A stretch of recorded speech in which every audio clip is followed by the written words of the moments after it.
Welcome to the 4th episode of Sport Talk, a show where we get the opportunity to sit down with various student athletes and discuss their experiences with the recruiting process, as well as the transition between high school and college athletics.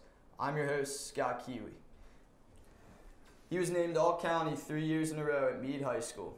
He was also an All-State selection 2 years in a row and named Player of the Year his senior year. At Hood, he has been selected as the MAC Player of the Week 3 times and won all-conference honors his freshman year. Today we have the pleasure of introducing men's soccer player, Danny Castillo. Danny, how's it going, man? It's going well. How are you? Pretty good. Tell me about, where you grew up and how you started basically playing soccer. Yeah, I grew up in Honduras. I think not many people know that, but I grew up in Honduras, small country in Central America. I grew up there until I was 14. I live right next to a soccer field, so soccer is everything I've always known. What age did you kind of start kicking around a ball? As long as I can remember, man. Soccer is just the thing over there. There's no other sports, no baseball, football, or anything like that. So, at a very young age. When you moved here, how hard was the adjustment? It was pretty difficult. Not speaking any English was hard, and transitioning just the culture. From food to the way people interact with each other. But I gotta say, soccer was the reason why I learned English so quick and was able to transition as smooth. When you first came to America, when you first stepped foot into Maryland, did you start playing soccer like right away? No, actually. So it took me a little bit to get to know the community, but then actually, as I was just walking around one day with my cousin, I lived with my cousin when I was in middle school. I saw a rec team playing around, and my cousin was like, "Hey, we should go ask them if you can play." And they at first said no because the season had already started, but my cousin begged and asked, "Hey, let him just try out, see how it goes." And I was able to show off my skills, and they're like, "Hey, we'll take you." So back then I was a striker, ended up scoring a bunch of goals for that team. Nice. So that's how I started here. Nice. And then you obviously went to Meade High School, as we mentioned before. Yeah. How was the adjustment to high school? It was hard. It was hard because I feel like high school is a little faster pace, but Meade is a lot of minorities. A lot of people spoke Spanish there. However, the soccer team only had like 2 or 3 guys who spoke Spanish when I was playing for them. But like I said, soccer was a big impact in my transition to America and high school and everything. Meade High School. Yeah. What county are they in? In Arnold County. Okay. Yeah. And how's the competition level there? It's pretty good. We're 4A, meaning that's the best competition. The way we say it, 4A, the bigger school, a bigger pool to pick players out of. We have schools like Broadneck, who's been state champions maybe 3 times the past 10 years. Severino Park has been state champions, I believe, like 5 times in the past 10 years too. So every state final each year has a in Arnold County finalist, so it's pretty competitive. When you were a freshman, talk to me. Did you play JV? I as a freshman, they put you in the JV team. Okay. So I got to be in JV for a couple of days as a striker. Right. And actually, the varsity goalkeeper didn't show up to one of the practices, and one of my friends told on me, I was like, "Hey, Coach, Danny's a goalie." But every goalie dreams to be a striker, so I wanted to be a striker. But my coach was like, "Okay, well, we'll give Danny a try in the varsity team as a goalie for practice." And then from there on, I stood at varsity, and midway through the season, I earned my spot. Nice. And what was your first game like as a goalkeeper at the varsity level? It was nerve-wracking. Realizing that you got seniors as a goalie, you got a lot of leadership to take over, but it was nervous. But I always known what I can do, so I was able to kind of adjust to it and play hard.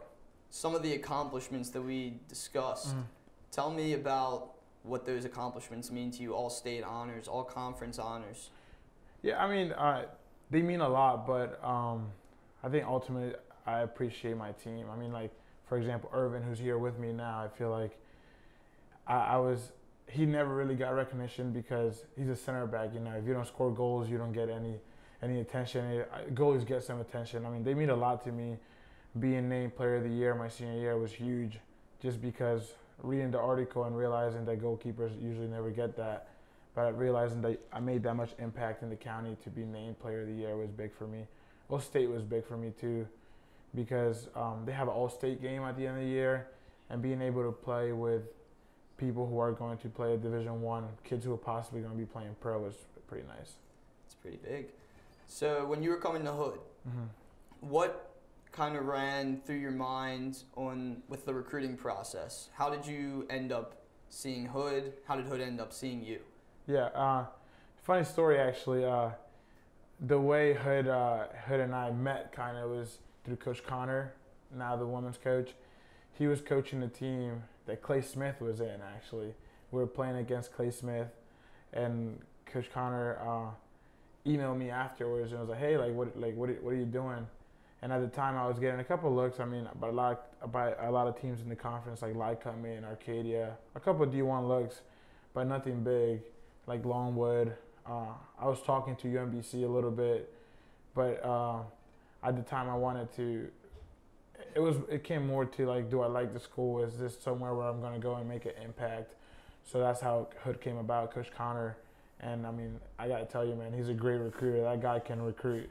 He did not get off my phone for the next 6 months. So when being recruited and basically telling yourself, wow, I can actually play at the college level, go back to when you were younger, you were growing up in Honduras. Yeah. How amazing did it feel when you kind of were like, wow, I could actually play soccer at the collegiate level? Yeah, it's big. It was big for me, I think, bigger than most athletes, not taken down away from them. But in Honduras, there's only 2 colleges. And you got to compete. You got to take an exam to get into those colleges. So you never think soccer in school is never a thing in Honduras. But coming to the U.S. and realizing that soccer is your ticket sometimes to go play sports and go get a degree is amazing. I mean, Hood not necessarily paying for me to come play here, but through my academics and because of soccer, I was able to find a spot that I love. So it was amazing to see like the kid who grew up in Honduras playing soccer, never realizing that soccer may have taken me to Frederick today was amazing. Absolutely.